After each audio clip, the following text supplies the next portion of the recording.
Hi and welcome to a new video. This is again a video filmed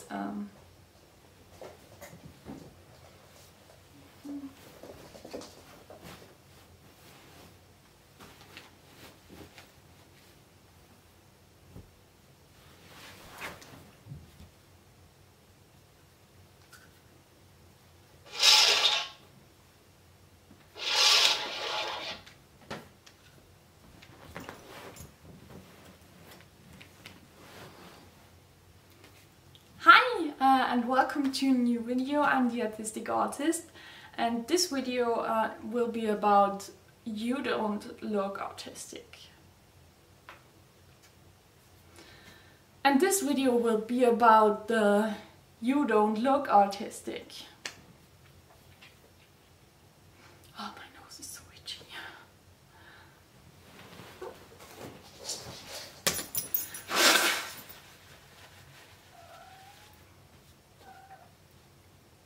So, if you are diagnosed with autism spectrum disorder and you fall more on a term that would have been used earlier, Asperger's, Asp being Asperger's on the.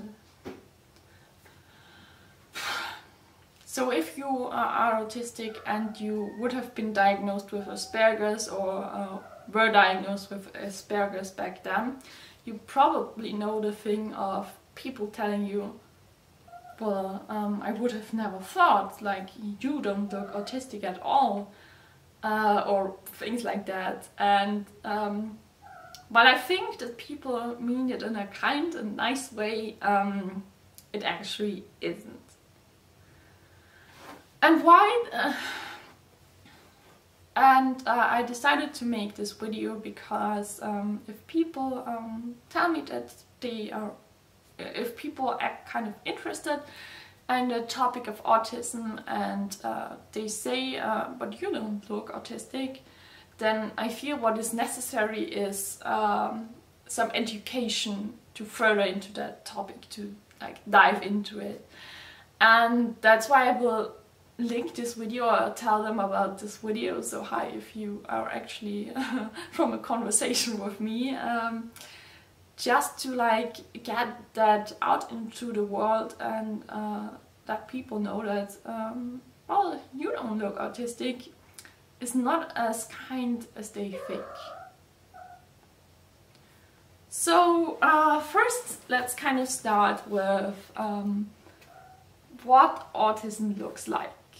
And I wish that in the future I can make a video, a collaboration with a bunch of people on the spectrum, showing how different we actually look like and that there's no distinct way of showing that is autistic. And there are so many cute videos already out there of people, and funny videos of people showing that we are just different and that being autistic doesn't really look a certain way. But for the people who are not autistic and don't know that,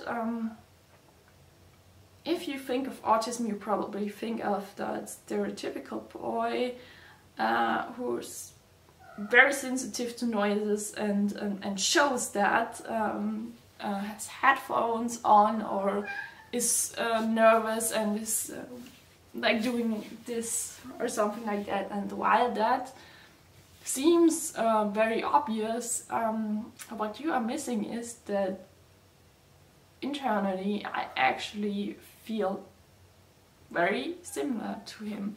The only thing different between the two of us is that he never felt like he...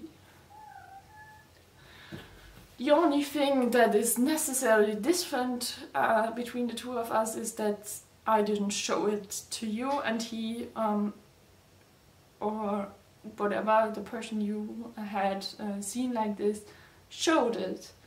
And the reason why I don't show it is because of the bad experiences and because of the way I was taught I had to be in this world, and that me showing those things would really lower my chances in general, whatever I want, whatever I am trying to achieve, or if I just want friends or anything, it will lower my chances of that happening. So I forced all of those visible things into myself, and I actually have someone sitting in my head. I created a person in my head that is actually showing that stuff, and I'm feeling through that person.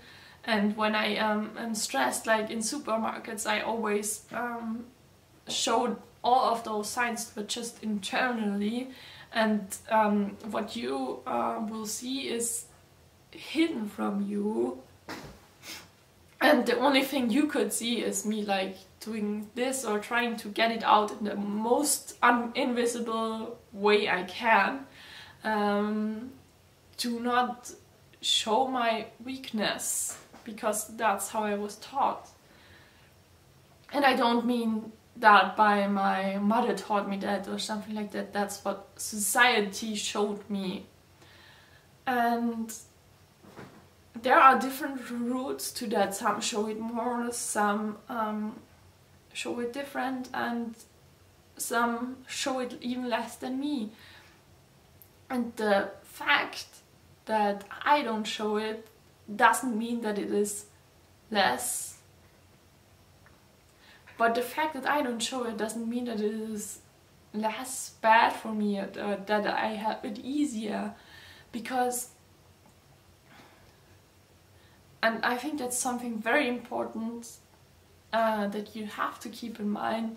You can't look into people's heads, and you can judge a person by what they are looking like. You can judge how severe anything is in their you can judge how not severe.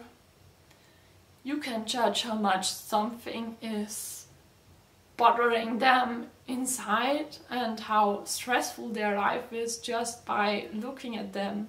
Because the very first thing I learned growing up was how to perfectly hide it. And me smiling can be actually the easiest way to show that I'm not good at all. Because when I smile, and the more I smile, the more I remember myself to mask and to smile, so people don't notice how bad I actually am, and the worse I feel, the more I remember to show that. So that's actually, on the contrary, something bad. So, and that doesn't mean that people who directly show it are the same as I am. That just means that by looking at us two, you can say that we are not the same. And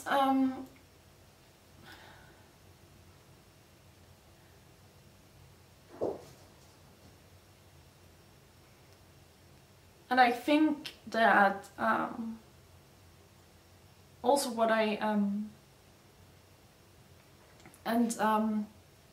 think that there's a problem with even experts sometimes.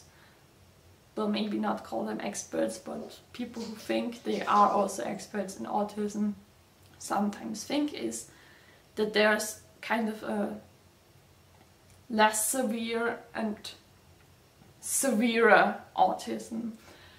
And people in general think, they actually ask me, but you have the less severe form, like the Asperger's thing, right? And that's actually really, it's just a, and that's actually the worst way to look at the spectrum, in my opinion. There's a reason why Asperger's doesn't exist anymore, not only because of the person, Hans Asperger, but also just of the way those different classes of autism are actually kind of not really those black and white things, but are actually kind of fading into each other. So you are more the Asperger's as an old way of looking at it in general. And when it comes to severity, one important thing to think of is that there are two sides, and most of the time it's about extremes in autism. So you can be not empathetic at all or super empathetic, and you can be not talking at all and not vocal in any way, or super talkative and constantly talking and have the same like root problem with communication. So that way of thinking the person who is not talking has the severe problem is actually a wrong way to look at it. It's just a different way of dealing with the root problem. And there are ways we can accommodate, and I do agree that people who are actually communicating the way neurotypicals are can find help easier, and that might make it less or more severe, but that's not something that stems from autism itself in any way. It's something about dealing with you guys dealing with us, basically. And when you look at the spectrum as whole, looking at it as a severity kind of thing is not the way it actually is. It's, most people show it as like a wheel, like a circle, with certain aspects of autism being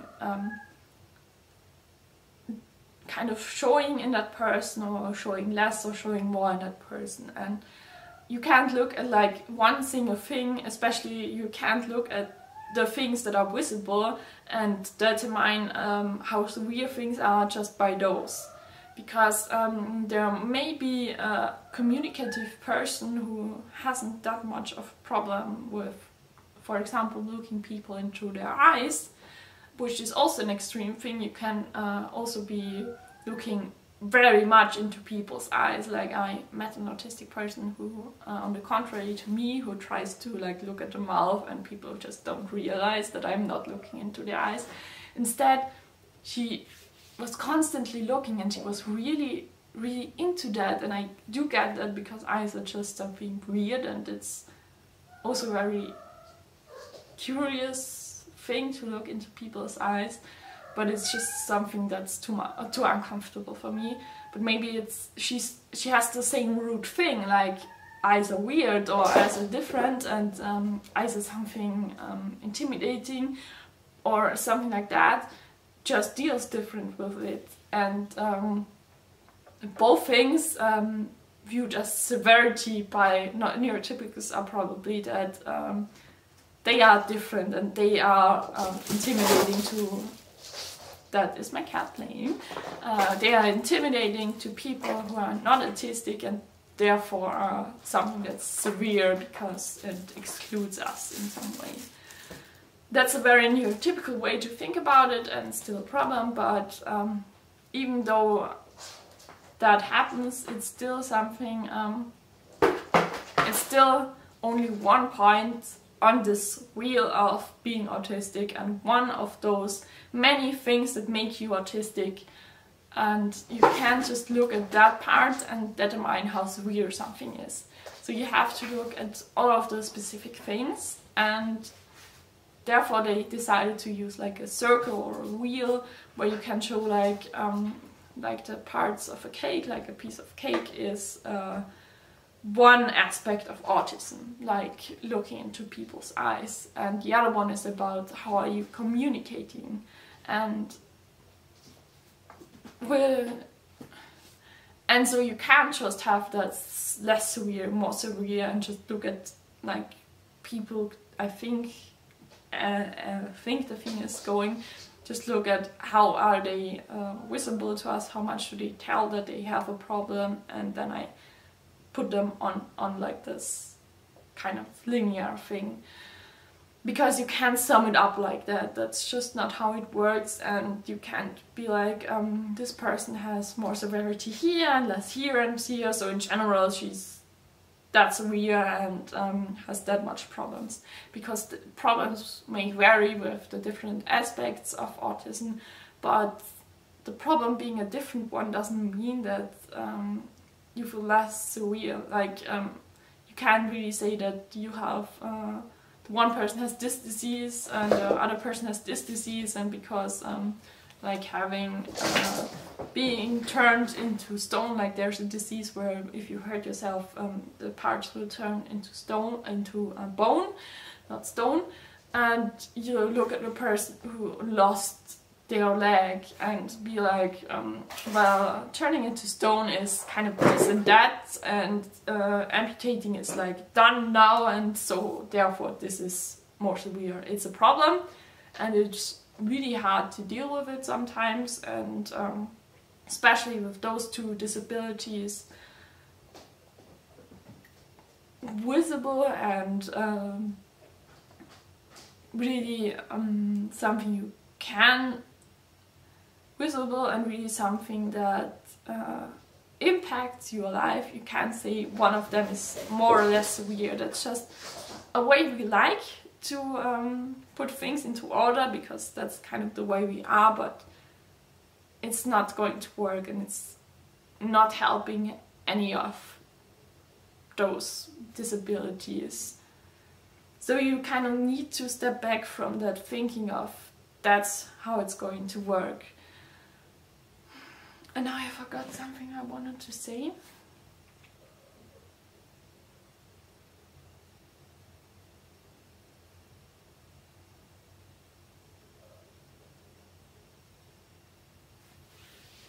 So now that we talked about how the spectrum can be viewed as easier and how it's actually been viewed as, and we stepped away from that less severe and more severe thing, I wanted to talk about invisible stuff in autism.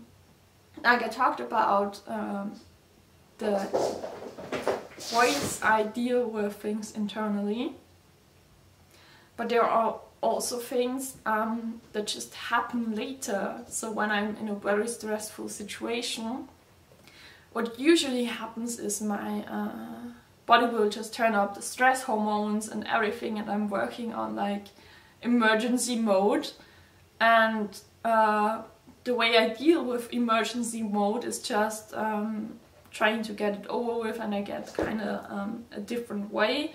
And after the situation happened, things will actually like crumble down on me. And if I have a weird situation with people and I'm really uncomfortable and this person is really not getting what I'm trying to communicate, for example, like I don't feel listened to, I can't tell the person what I want to tell it because it just doesn't understand me, and we end up in this big mess, then I will try my best and I'm in this emergency mode of getting things sorted out.